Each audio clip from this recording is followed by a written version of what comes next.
स्वागत है स्टूडेंट्स आपका हमारे चैनल पर। आज हम करने वाले हैं कक्षा 9 की उपचारक प्रशिक्षण कार्यपुस्तिका गणित का कार्यपत्रक नंबर 31 और 32 एक ही वीडियो के अंदर स्टूडेंट्स।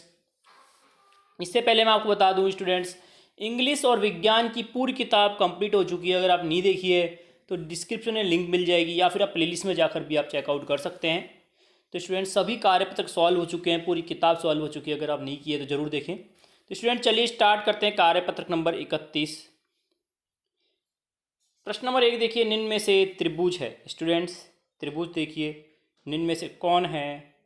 तीसरा उत्तर हो जाएगा स। अगला देखिए, ठीक है, तीसरा हो गया। किसी त्रिभुज में भुजाएं व कोणों की संख्या क्रमशः होती है। 3 भुजाएं होती हैं और 3 ही कोण होते हैं स्टूडेंट, जैसा कि आप ऊपर देख सकते हैं। ये त्रिभुज है स्टूडेंट्स, 3 भुजा और 3 कोण है।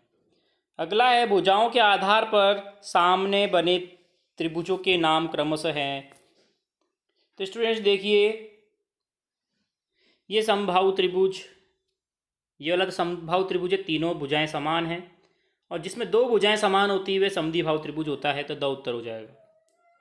अगला है, त्रिभुज के तीनों कोणों का योग 180 डिग्री होता है। तो एक्स वाई का मान ज्ञात करना है स्टूडेंट्स। तो 180 में से 90 और 30 को घटा देंगे, 60 बचेगा, एक्स बराबर 60 आ जाएगा। इसी प्रकार 180 में से 60 और 45 को घटाएंगे तो स्टूडेंट वाई आ जाएगा 75। अगला देखिए स्टूडेंट्स, भुजाओं के आधार पर त्रिभुज के प्रकार के नाम लिखने हैं। तो स्टूडेंट 3 होते हैं, समबाहु त्रिभुज, समद्विबाहु त्रिभुज, विषमबाहु त्रिभुज।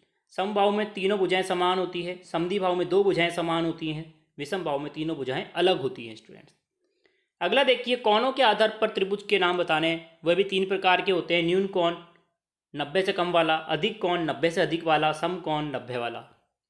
ठीक है स्टूडेंट्स। अगला है, रिक्त स्थानों की पूर्ति करनी है। त्रिभुज के सभी भुजाएं बराबर हैं तो त्रिभुज समबाहु त्रिभुज होगा। त्रिभुज की सभी भुजाएं असमान हैं, त्रिभुज विषमबाहु होगा। समकोण त्रिभुज किसी एक कोण का मान 40 है तो अन्य कोण का मान क्या हो जाएगा स्टूडेंट? 50 हो जाएगा, क्योंकि अन्य कोण तो 90 होता ही है। तो स्टूडेंट बचा क्या? 50। अगला देखिए, किसी त्रिभुज के 2 कोण 40 व 60 है। तीसरा कोण क्या हो जाएगा स्टूडेंट्स? तीनों कोणों का माप होता है त्रिभुज के 180। तो 180 में 40 और 60 को घटा देंगे, क्या बच जाएगा स्टूडेंट्स? 80 बच जाएगा, 80 उत्तर हो जाएगा। अगला है, किसी त्रिभुज के तीनों कोणों में 1:2:3 का अनुपात दे रखा है। तो त्रिभुज तीनों कोणों का मान ज्ञात करना है। हमें पता है स्टूडेंट्स, तीनों कोणों का योग होता है 180 डिग्री। तो हम स्टूडेंट्स तीन जो इधर हमारे अनुपात है इनको मान लेंगे 1x, 2x और 3x। ठीक है, इस प्रकार से भी कर सकते हैं, जैसे मैं आपको बता रहा हूँ। क्या करेंगे? 1x plus 2x plus 3x बराबर 180 हो जाएगा। कितना हो गया? 6x बराबर 180। तो x बराबर कितना हो गया स्टूडेंट्स? 30। तो पहला वाला क्या हो जाएगा? 30, दूसरा वाला 60 हो जाएगा। 2x है तो 2 से गुना हो जाएगा, 3x है तो 3 से गुना हो जाएगा 20। तो कितना हो जाएगा स्टूडेंट्स? 90 हो जाएगा। और ये दूसरा तरीका है स्टूडेंट, इससे भी आप कर सकते हैं। अनुपात दे रखा है 1:2:3। अनुपात होता है पहले ऊपर जिसका हमें निकालना है, नीचे कुल अनुपात। तो स्टूडेंट ऊपर 1 का निकालना है तो 1 हो जाएगा, नीचे कुल अनुपात कितना है? 1, 2 और 3 को जोड़ देंगे 6। तो 1/6 किसका अनुपात है? 180 का। तीनों कोणों का योग होता है 180। 180 से भाग लगा दीजिए, 30 आ जाएगा पहला कोण। दूसरा कोण 2 है, 2 बराबर 2/6 गुना 180, 60 आ जाएगा। तीसरा कोण देखिए, 3/6 बराबर गुना 180, 90 हो जाएगा। अगला है, क्या कोई ऐसा त्रिभुज बन सकता है जिसके तीनों कोण 60 से अधिक हो? नहीं बन सकता है स्टूडेंट्स, क्योंकि तीनों कोण का मान अगर 60 से अधिक हो जाएगा तो वह 180 डिग्री से ज़्यादा हो जाएगा। जबकि हमें पता है कि त्रिभुज के तीनों कोणों का योग क्या होता है? 180 डिग्री होता है। इसलिए इसका उत्तर हो जाएगा स्टूडेंट नहीं, क्योंकि तीनों कोणों का योग 180 डिग्री होता है, इससे अधिक नहीं हो सकता। अगला है प्रश्न नंबर 11, एक समद्विबाहु त्रिभुज है। समद्विबाहु का मतलब होता है स्टूडेंट 2 भुजाएं समान। तो ABC की रचना कीजिए जिसकी भुजाएं 5 सेंटीमीटर और एक भुजा क्या है? 3 सेंटीमीटर।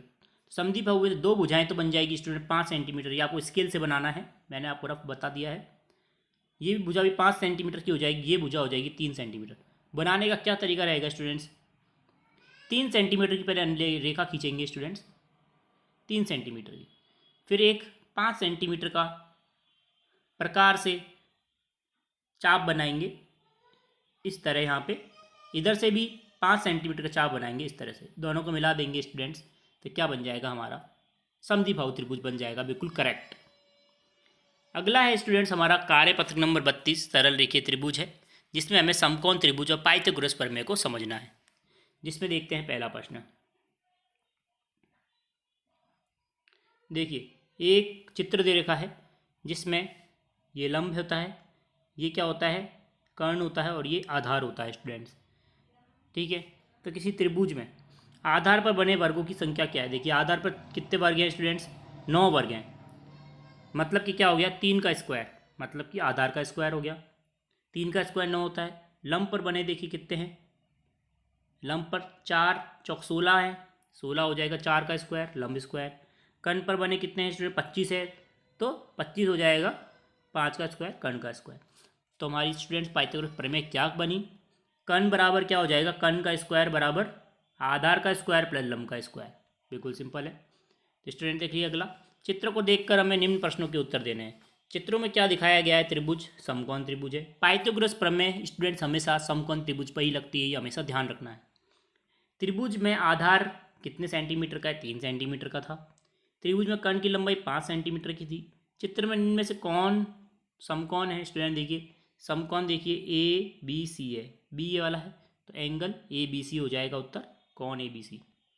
अगला देखिए आधार पर बने वर्ग में कितने खाने हैं स्टूडेंट, आधार पर बने वर्ग में 9 खाने थे, लंब पर बने वर्ग में 16 खाने थे, और आधार पर बने वर्ग पे 25 खाने थे।